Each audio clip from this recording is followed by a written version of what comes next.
Let's get Yeah, so started. hi guys. You sing us without a intro, it's the first one. But here we got David. And David, how do I say your surname? I was Harborne, Harborne, yeah, that's correct. Harborne from United Kingdom. And David is going to be speaking about liberation and oppression.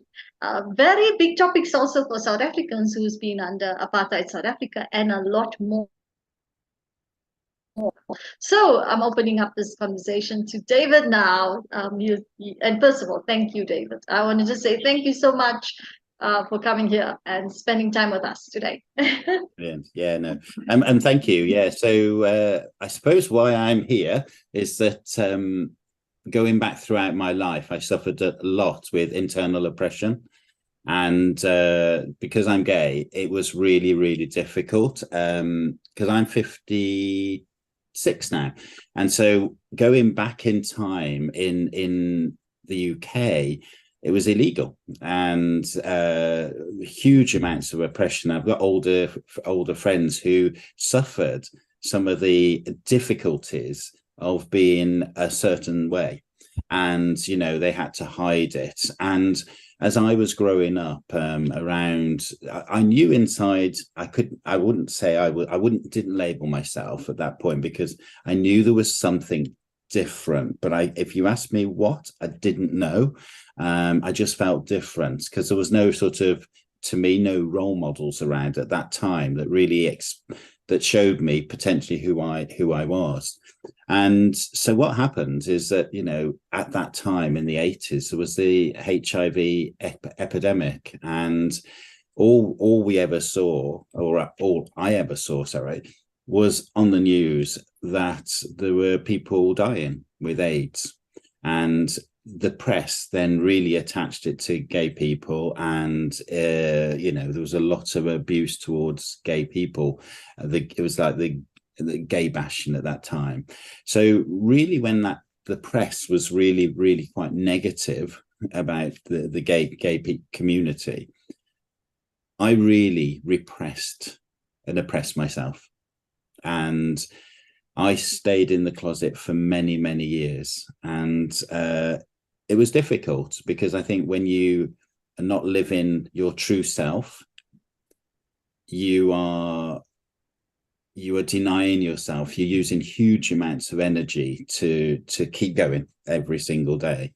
And that can be really, really tough. And you're not living a life, you're existing. That's the way I would describe it for me. And you're doing everything that you should be doing, that what people expect you to do. And it's difficult, and it's really challenging to show your true self. So you live under a veil, and it's like stealth. You're being a stealth, those bombers that fly where you can't see them on radar. So you were hiding that internal person. So what was going on for me is there's an internal fight between me and me. So the culture that I was living in back then was very much, you can't be gay, that it's wrong. This whole host of things that, it would, it's just not right, etc. But internally, I just felt who I was. I was just me, David. That's just who I am. And so who's right in that argument? And the power of culture, the power of the place where you live, is so strong. And so you really do end up conforming to fit in, to survive, and so that part of me really stayed hidden for many, many years. But the angst that was going on within me was very difficult. And so I'm not the only one out there, and I think it doesn't just apply to gay people. When we're oppressed, or when our society is an oppressive society, then we internalize that ourselves, because we believe what we're being taught at school, taught by the government, taught by our parents, our communities. We internalize that to be right. And actually, we're not. It doesn't align with who we are on the inside. So that's where the conflict comes. And I see it around the world. It's not just Vietnam's the same. I live a lot of time in Vietnam, again, a very oppressed community of people. But yeah, what do? You conform. Yeah, and that's so I'll park it there, and I'd love to know what other questions you've got, because I'm sure I could talk all day on this subject. Yes, I mean, it's very interesting. What can I say? I mean, I had met I think I made the first I should tell you about this experience. So I went to the UK when I was 21 years old, and there I am from the traditional culture, where I have never met one gay person in my life. I was like excited, if I do have any excitement in my life, to meet like these different people. So here I am in my second full-time job in the UK, or third, because I became a waitress first, and then I ended up in this place. And we had I don't know, do I say gay boss? She was a lady, gay boss. Yeah. And I found myself like really awkward. How do I talk to this lady? I don't want her to think that I'm in love with her. It was so complicated. So, but I think I was 21, she was older. She probably could pick it up that, okay, this is a young one, does come from a very uh, traditional, restricted culture. And I can see this body language and this, like, how do I talk to you? I'm not sure. How do we have our relationship here, boss? It was interesting. And also at the same time, I met a New Zealand friend. She was like butch, and she came to see me in South Africa, and people thought that we were actually gay. And it never even crossed my mind that people were thinking like this, but yeah, I think that it got me a reputation. uh, and yeah, I could see like the people's attitude towards me changed. And I'm thinking, but I'm just human. I mean, we were oppressed in South Africa as, firstly, being black, and in a segregated area where I never saw not one white person come to school with me, or not even a black person. And for me, it was like, where does this guy live? I see him in the day. Where does he go at night? I never see black people in our area at night. And then on top of that, you are a girl, you cannot speak back. You cannot voice your opinion, and you can't ask to do something that a guy is doing. And that was always an argument internally in silence with my father, because we never had a communication. We never talked about the reality of our world. He was always watching TV, and I'm always approaching him. I'd like to do this. It's either no, like this is against the rules, or like it was kind of like that. So freedom for me was seeing the boys do skateboarding and do these games that guys were having so much fun, and I'm supposed to do what?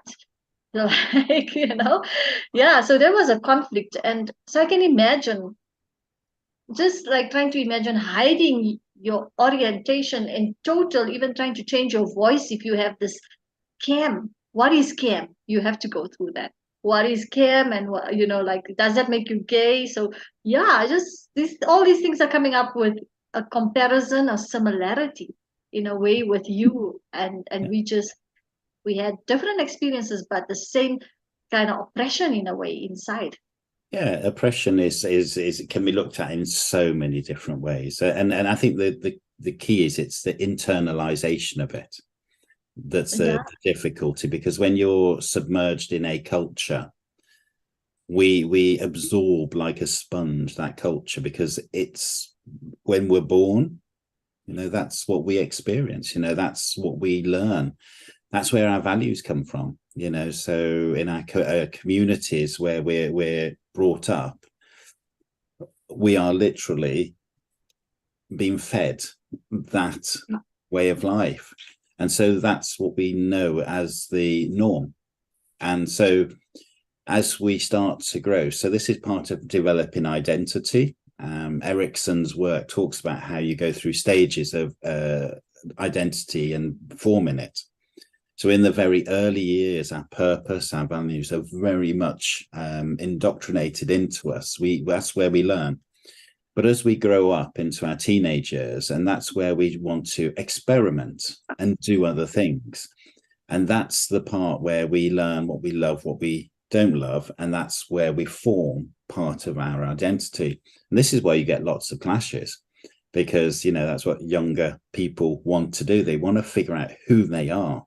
They've come from a community, and that's what they've been taught, and they may align with it, but they may not. But they want to test that out. Now, one of the sad things about the development of your identity is whether or not you're allowed to experiment.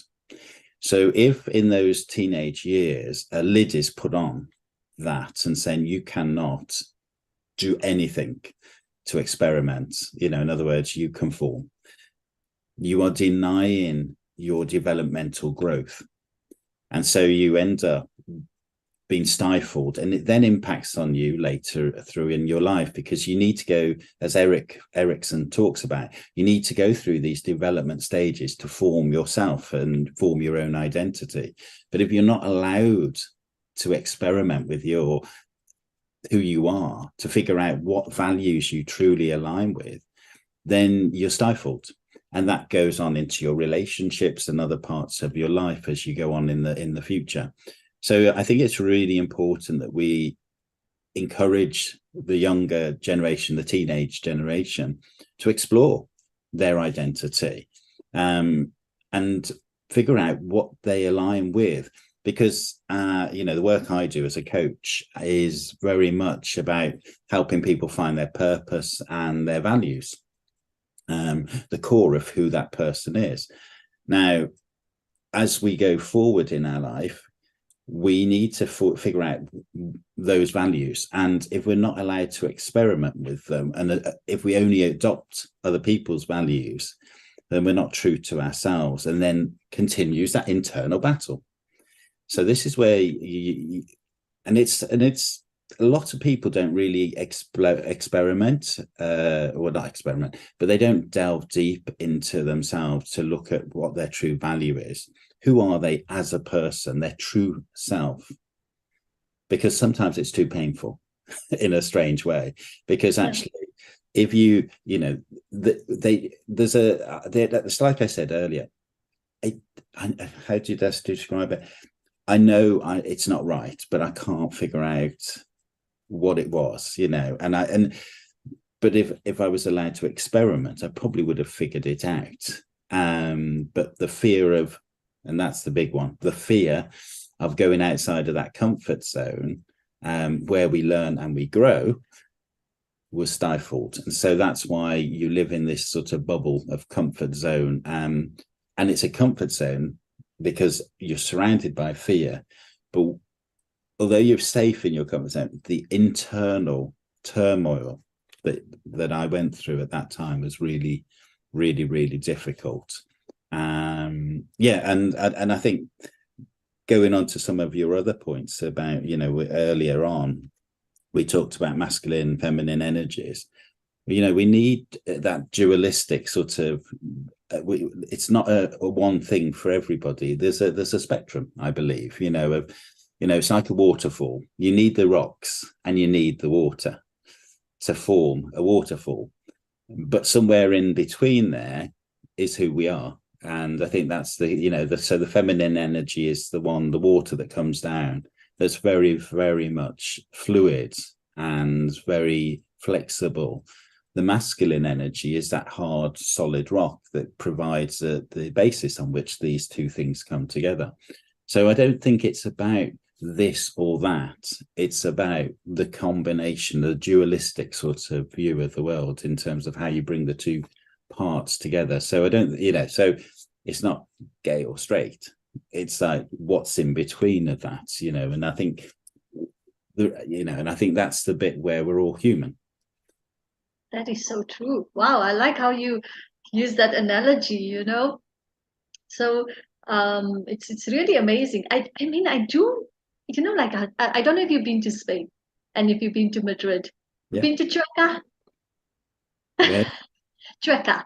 Chueca Oh, is the okay. gay, it's like the gay city in Madrid, Oh, in the okay. center of it.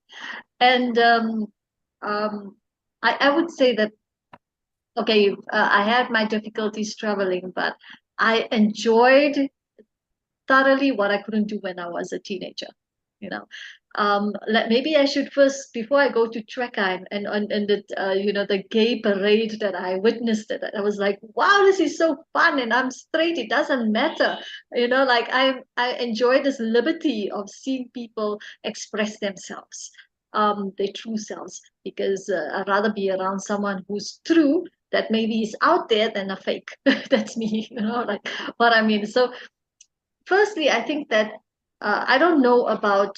Okay, you talk about your young days, and and I mean, I don't know how similar it is. I saw Freddie Mercury's, you know, like his history, and he came. They came from Kenya, and I was like, at that time, no support, no. I can see, and how he turned this around in the world, that with his story was impressive. And I just also, like, I can compare to his history. I think that young people shouldn't be bashed at all. This happens a lot in our culture. We were bashed when we were young. We were still experimenting, but I think that that bashing really turned us, some of us, in a way that was like, this was our time to experiment. It wasn't a time to bash us. Drinking alcohol, and if you're vegetarian and you're eating meat, and you know, it's all experimenting. It happens around the world. It was happening around the world, and I think that there was just I think that I find in our community, we bash the young teenagers, the young people, too much when they are just discovering who they are to be. Um and you rather have be discovering who you want to be, to decide, I want to be this, than to be bashed, confused, and and that's like the projection of someone saying, you should be this, I want you to be this. So I'm going to bash you because you're not fitting to my idea of who I want you to be. And this is then you find out people doing this later in life, what they want to do, what they wanted to do when they were young. This happens a lot in the Indian community. So what is your comparison in terms of like your times when you were young? How was this community like, your family, and how do you see it now? And what's your advice to these young people today? Mm, mm. Well, I think my first piece of advice is don't beat yourself up. That's the biggest thing I would say to anybody. I think we're our own, you know, one of the things what happens to us is we beat ourselves up. And there's a huge amount of suicide within the community. And it's that internalization of things. And there's a lot of people, you know, it's still very high, the suicide rates. And I think what I would say is find somebody you can talk to, who you trust. That was my savior. I managed to find somebody who I could confidentially talk to, and that's the service I offer, strangely. And because and I'm not toting for business here, by the way, but it was why I do what I do now, because I needed a safe person to talk to back then. And it gave me the opportunity to explore and experiment safely. And I think that's what I would always encourage people within any community that needs to find some support, is to at least find someone, talk to them, and don't take your own life, and that's the severe end, but it happens, and it happens a lot. So don't beat yourself up. There's nothing wrong with you. It's just you are who you are. It's just that around you, it appears that, you know, everything else is, you're different. This is where the pride parades come from, you know, so people come together in tribes. And so that the pride parades that you see is where groups of people or like-minded people come together. So they don't feel they're oppressed and they're alone and all those things. And I remember my first pride parade in 2006. It was liberating because I wasn't the only person in the world with how I was feeling. And that was so liberating to know there's nothing wrong with me. There's thousands and thousands of other people like me. And, you know, and that's part of, I think, what we're lucky about these days. And so people within your own community use the internet. You can access other countries where it's less oppressed and talk to, you know, use it. There's a lot of resources online. And you know, dare I say this, but a lot of the people I know that are oppressed, so Vietnam and other countries, Uganda, you know, they are leaving their countries to find other places to be able to safely live the life that they want to live. But if you're not able to leave your own community, it's trying to find or create a community within your own community. And so a group of people who I work with or have worked with in Uganda, so LGBT trans, they obviously left Uganda. The stories were horrific. They, you know, very, very brutal situations. And they fled to Kenya, to the, no, is it Kenya? The Kampala, the camps. I think it's in Kenya. Yeah, sorry. Uganda? Kampala. Kampala? It's Uganda, and then it's in Kenya. I think Kampala is in Kenya, I think. Okay, don't worry about it. But anyways, they fled the country to Kampala, and which is where the UNCR, the United Nations, have camps, and it's not ideal, but at least they're safer than where they were, where, you know, you can be put to death still in this day and age. So it's incredibly hard. And so the stories I hear from, so I think around the world, I can't give advice to any one person because, you know, it is very different. I think it's finding, you know, what I would always say for me is finding like-minded people. And whether that's over the internet or within your own community, but it's an ability to, and this is the key thing, I think, it's to be expressed, to self-express. And that's what you can't do, you know, when you're hiding and gay. You know, I couldn't express who I truly was when I was younger because of fear of the consequences. Obviously, in the UK now, it's changed a lot. I'm open to my parents. Everybody knows I'm gay. But they know me as David. They don't know me as, it's not, I don't go around saying I'm gay. I know I'm gay, and it doesn't, you know, I don't. And the other thing, don't label, you know, and I would always encourage, don't label yourself too early. You know, if you feel like you want to label yourself, great, but you don't have to label yourself. The reason I think labels are there, it does help to find your community. But, you know, if somebody is, I personally just think I'm David. I don't go around thinking I'm gay.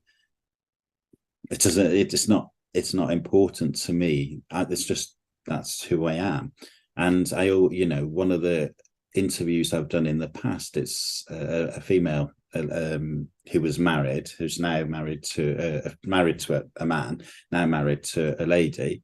And she said, I just want to go out and not have to explain my sexuality or why I was with a man and now I'm with a woman. You know, if you're married, you don't have to go out and explain all these things, but there's an explanation always expected generally if you're going out with a gay person. Tell me about, and it's just not needed. So, you know, that's not needed. It's interesting. You're talking to a person. At the end of the day, are you interested in the person? Yeah. I mean, if the person wants to open up and you're having this conversation like we are today, then that's something else. But to meet a person and to I think it's a bit strange. Even I don't think I can do that, because there's a person standing in front of me, and I'd rather see you for why we're here. What we want to accomplish. Mm. Yeah. So what do you mean by that? Sorry. So like in terms of like if I'm meeting people, like I'm going out later, right? I'm interested in like, hey, tell me a little bit about your life, and like where have you lived, where have you traveled. But I won't ask you, are you single, are you married, are you? I mean, it's not something. Maybe someone else would angle it that way, but I guess going out and meeting friends, it will be like the environment is okay. I want to know more about you. Like, tell me where you've been, what you've learned, what you've studied. Like that. And you're So right. You're absolutely right. When you meet another person, you can tell a lot about them. If they ask you what your job is, are you married? That's where that conversation is going to go. oh, yeah. People that don't ask that question, say, how are you? And what, are you enjoying? This is where we align with certain people and not others. It's a big question I get asked in Vietnam. It's the most common question. Are you married? It's within the first two questions of any conversation. Are you married? Like So, India. yeah, and the reason is within China, Vietnam, these are the countries that I know well enough. I can't talk to India, but it's very much by the age of 30 you must be married and you must have children. And it's and what's happening in places like China, the pressure on those people to be married, they're actually having, some of them are going for contracts. They're actually having a contract and formally getting married just to satisfy the parents. And there is no there's no, and it's just the way it is. It's just they can't deal with the pressure. But I work with a lady and she's now 32, and every time she goes to a family, why are you not married? And the difficulty is, and I think it might be the same in your country, I'm not sure, is that the parents are under a huge amount of pressure from their community. And so this is the reinforcing of the values that pass down. So in Vietnam, for example, I sometimes live in Saigon, which is a very cosmopolitan place. So to be gay there is generally okay. But I've got gay friends there. When they go back to their hometowns, which is countryside, where it's not so cosmopolitan, they have to change their hair back to the normal color, take off any jewelry, and just wear plain clothes. If they got long, they tie their hair back and usually stay in the house. And they don't necessarily do it for themselves, but they do it for their parents, because it's not just them that gets abuse, it's their parents that also get abuse. So it's one of those, so it's a really, and I don't know about South Africa, but, it's very, very controlling, very oppressive. So this is why a lot of people, you see a lot of gay people in Saigon, in the big city, Ho Chi Minh City, because it's away from that sort of very stereotypical countryside life, where if you're different, you will be killed for it sometimes. And it can be a severe beating. And the whole idea is it's to conform, for everyone to conform, no one to break that mold as such. And it's a challenge. And this is why, you've got the riots, the Stonewall riots that happened all those years ago. It's like gay people standing up for their rights. And now we've got rights in the UK that I can be treated fairly at work. I can be treated fairly in a variety of ways in employment. Those rights don't exist in a lot of places. But even in a city like London, I used to go to a really lovely gay. It was a South Asian gay night out, and loads of India, and loved the dancing. The beautiful dancing. But it was a very one nightclub, and it was just for Indian gay, and it was wonderful. And it's so nice to see. And again, it's that community coming together. And I think that's the key, finding like-minded people. Wow, there's so much there to take away from. I don't know, where do I start here? Okay. Let me see which one to go after. Yeah, so yeah, you could, when you talk to people, like you say, finding like-minded people, when you know how this conversation is starting, and generally with a lot of people, you can tell in the beginning, I don't, like, I wish you well in your way, but let me move on and meet the next person, because you can tell now, is this where we're going to go from here? It's very interesting the way you put that. The way to tell whether you're aligned with somebody is they're using similar words to you. Yeah. Because the values, what you're looking at is to find people with similar values.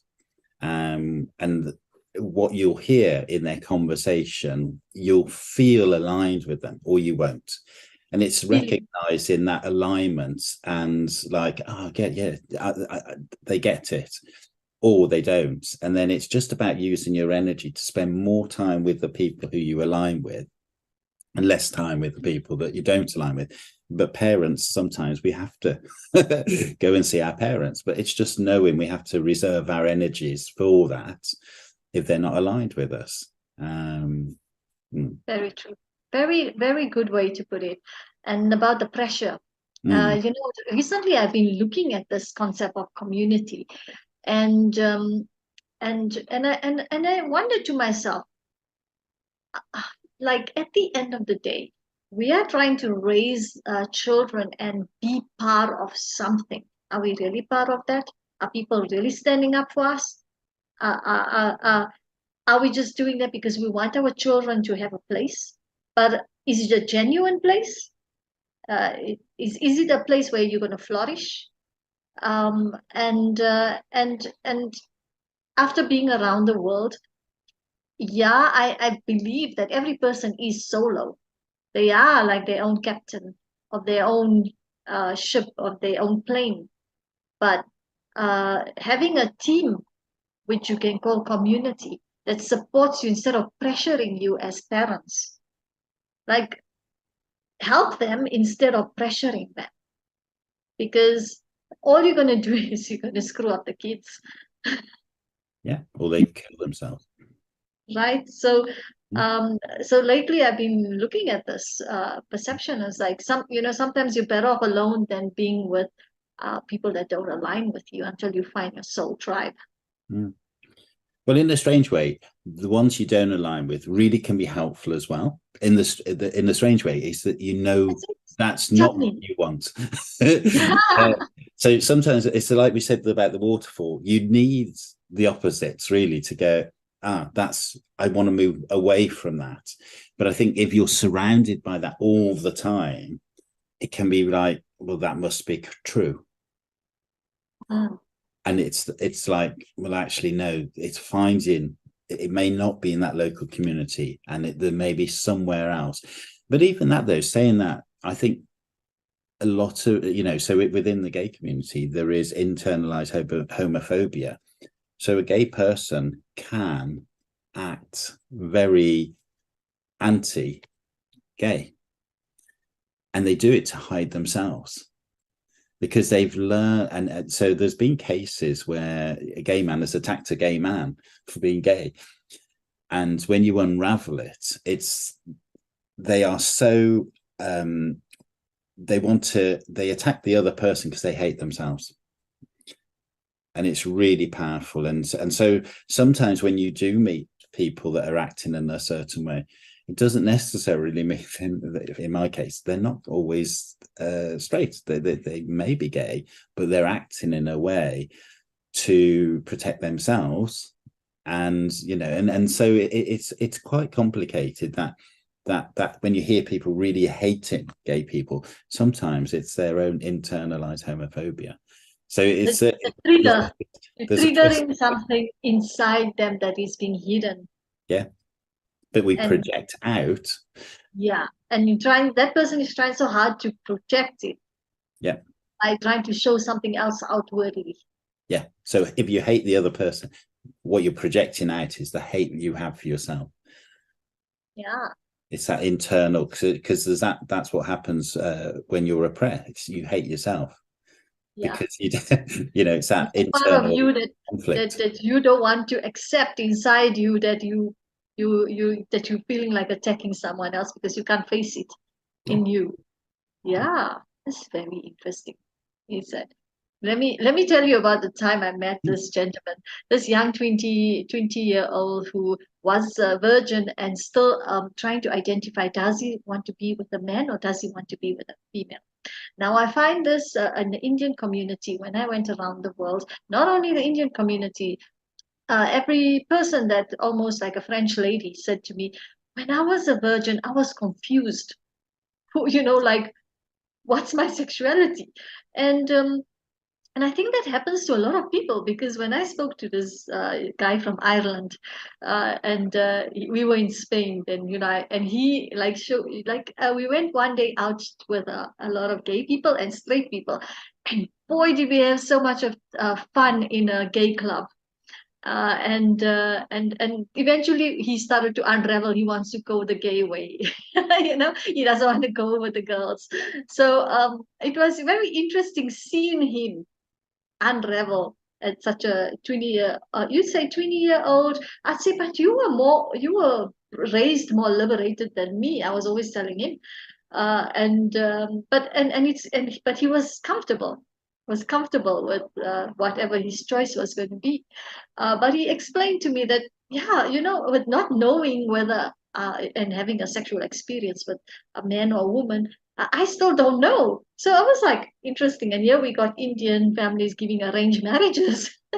exactly. Yeah. And this is the bit that I talked about, is about, we need to experiment. And some, if we follow the conditions that are set on us, the cultural community conditions, you're a woman, therefore you must marry a man and have children. That is the rule in this community. So if you don't allow someone to explore that, go with a woman, go with a man, they might be bisexual. You just don't know. So, but if you don't experiment with who you are, then you don't really get to know, who you don't get that internal, who am I? So yeah, I always encourage people to experiment safely, obviously, because in some places it's not safe to do so. So, but it's follow. I think if you're feeling fear, this is what I always say in coaching anyway, if you feel the fear, keep going, because there's something to be found. Because I learned that recently. Yeah, because it's in the centers, there's this comfort zone. Around that is a fear zone that keeps the community and the person really protected.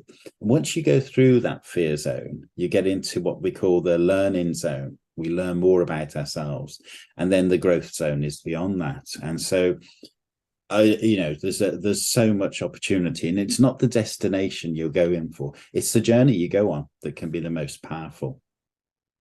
What is so much to take away from there? I got two things to take to one from the previous first part of your section, and now when you talk about who you are, I think this is incredible, because if you don't experiment from and want to, like what you know from the feeling, and we often like I was taught that maybe my feeling is wrong, and wasn't taught it, but I just felt it around me.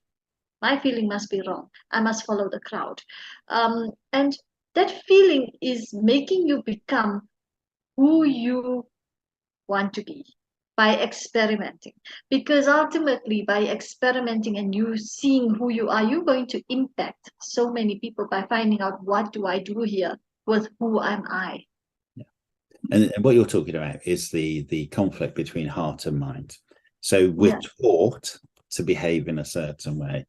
We feel different sometimes to that, what we've learned. And that's where the conflict, that's where the hate happens sometimes between yourself. But you're right, there are gifts that all of us have. And one of the things to explore is some of the negative things that happen in our lives, is that we can turn them in with a mind shift, with a shift in mind. You can look at it differently. Reframing, I think the term is, but you can reframe a situation to go, well, actually, this makes me very unique, and this could be the thing or my gift that I can give to the world to impact the world and help others do what they want to do, do whatever it is. So this is probably why I'm sitting doing the coaching now, because I recognize back then I was helped, and I feel that my duty as I've got older is to really offer that support back to people coming on these talks like with you, and just like, yeah, I'd have loved to have met me when I was in my 20s, to go, oh, there's somebody else out there who is gay or has similar views or opinions to me. Yeah, and I think it's better that we talk about it. And well done for you for actually raising this topic, because I don't think it's only about gay people. I think oppression is much wider, and it's just making people much more aware about how we internalize what's around us. But if we allow it, if we stay in it for too long, we become it. And that's where the stress comes from, because we're not aligned. We know we're not aligned, but we just carry on doing it.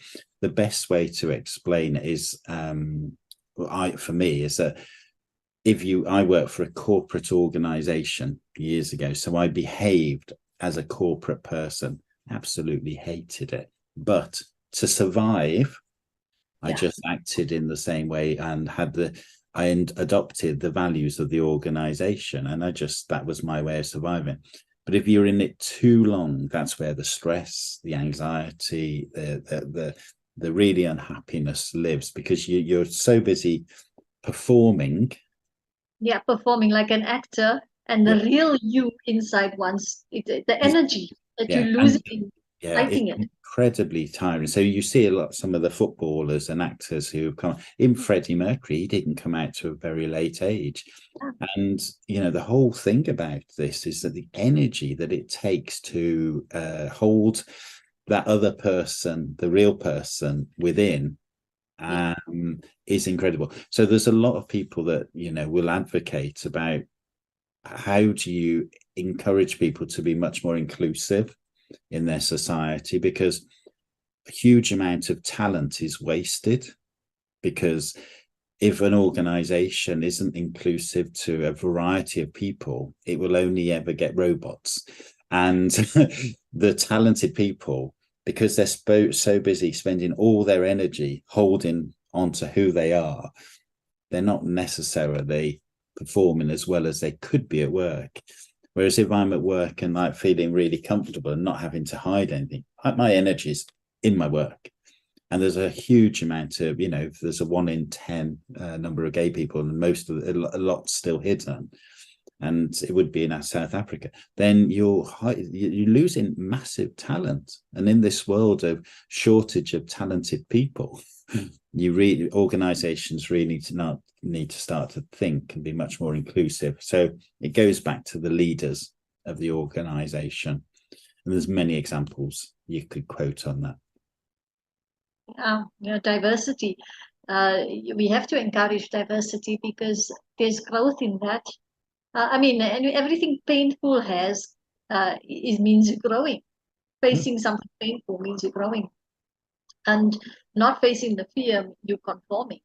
And I'd rather stay in the comfort zone, not go into the fear zone. I don't want to be judged. We whatever we're going to do, I believe in this world, we're going to be judged either good or bad. You're not going to ever please anybody. Well, there's an interesting one: judgment. Yeah. Why are we judging? Exactly. And that's the thing. And you know, when you unravel this even further, where do the judgments come from? The And projection. the judgments are based on what we've learned. Yeah. And so actually, why are we judging? And so the more and more experience you get, you learn not to judge. Yeah. And you are who you are.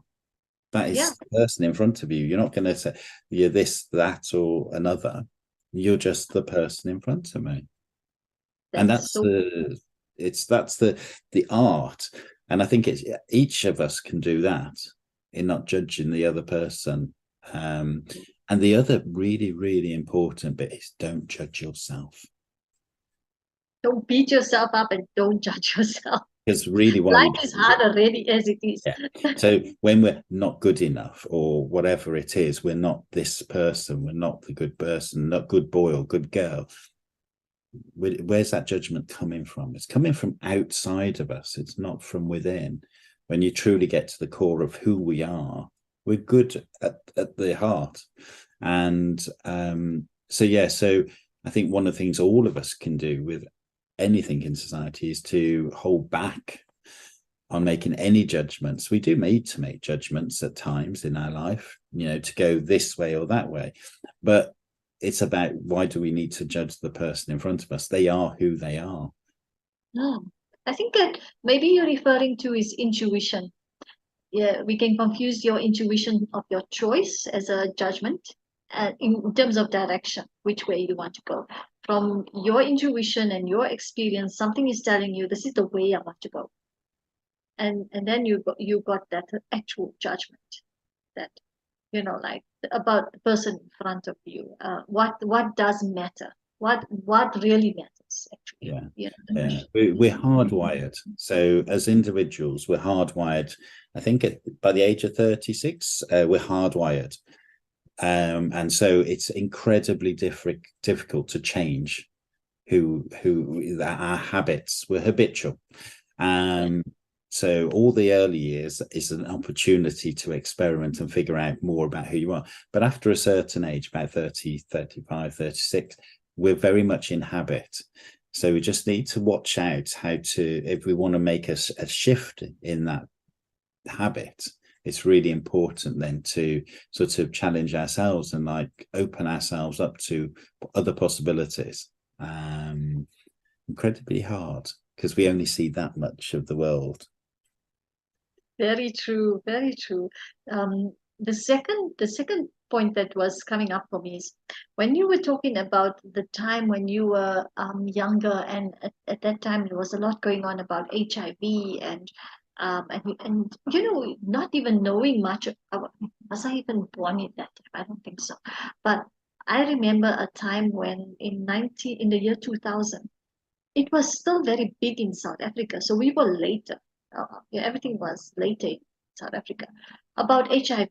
And in school, I think from the time I was, say 1993, 1994, that topic of HIV was growing so fast in our country. And everywhere we saw, you know, when there was that time without phones where they stuck billboards everywhere and paper, was all around HIV, protect yourself, have protection sex, and, you know, use a condom. And that kind of went into my system so heavily that when I went overseas and there was a guy who wanted to have a relationship with me, I was absolutely scared of the HIV than actually having the relationship.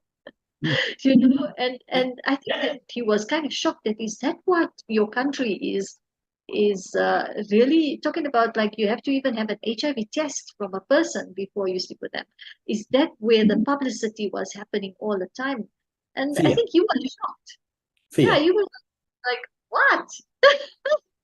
And then I told him, well, this is what's going on in my country. And what we've been seeing every single day, even the adverts in the TV about HIV all the time, and that was year 2000. So it's a fear tactics that countries, we had it in the 80s, you know, and the adverts, I can remember them now, was a gravestone. You know, you're gonna die. That was it. You're gonna die. So you didn't dare have sex because it's like, you're gonna die. And what I find in Vietnam's very similar to you is that, you know, what you were saying is that even now some people were like, but you know, they're so frightened of sex because they've been taught whatever they've been taught, but it's a lot of miseducation. And I think that's so I think the traditional, the old ways which they scared you into doing nothing, I think really it's about really being much more educated and educating your population about how to have sex safely. That's what we should have been doing. But, you know, in our past and in the 80s, it was scaremongering. Drugs was the other one, you know, drugs and HIV. And yeah, it's in a strange way, I look back at those times, whilst it put me in the shadow. You know, I may have not been here today if I'd have gone out and had sex in those days, because, you know, there are a lot of people of my age that died or have got HIV. So I look at it sometimes as that it actually, whilst it was a really negative campaign, and it has and in the past it's I put my life on hold, really, or frozen, you know, it could have saved my life. So I tend to look at it in a positive light as well. But maybe if you got too free, what could have been, you know, also. Yeah, so I look at it positively now, but at the time, you know, it's I think it was why, I think where the negative bit of it was that it was a gay disease, and that was how it was portrayed in the press. And again, therefore, you don't want to be gay because that's bad. So that's the downside to it. Right. Wow. And then not even knowing that Africa had that so much of its own history around the HIV, you know, and yeah, and you know, you and how you think, okay, well, I guess that epic time has opened up. Look where we are today. If it wasn't for all these people that and those those poor people who even fought for, you know, other people to have this rights today. Um, and yeah, and like Elton John, and I heard that backstory of how it was so hidden um, in that and in the music industry, and yeah. And you know, classically, what you can do and what some people do is they use, and this is the shoe story really, is about using some item to create an alter ego. And that's what Elton John was doing, that alter ego. So when he performed, he was another person. Freddie Mercury, probably, I'm guessing, but when he wasn't on stage, was probably a very different person. So there's these alter egos that, and again, they're ways of hiding who you truly are. Yeah, they were like it was like camouflaging, you know, well, the oppression that that just pulling yourself so into look at me, I'm a normal person. Yeah, and I think so you can accept me. Yeah, so I think that when you look at this whole topic as a whole today, you know, I think it doesn't matter what, you know, in terms of, but oppression is oppression. And I think it's recognizing when we are oppressed and when we internalize that oppression. I think those are the key things that I think about in this conversation. And the other thing I think about is then how do you liberate yourself from that? And I think for me, it was about finding like-minded people, that so I wasn't alone. And that, yeah, I wasn't as portrayed by the society that I was in at the time, that I had actually had an ability to challenge that internal dialogue and actually go, well, actually, that's society's view of the world. My view of the world is actually, that's okay. Great.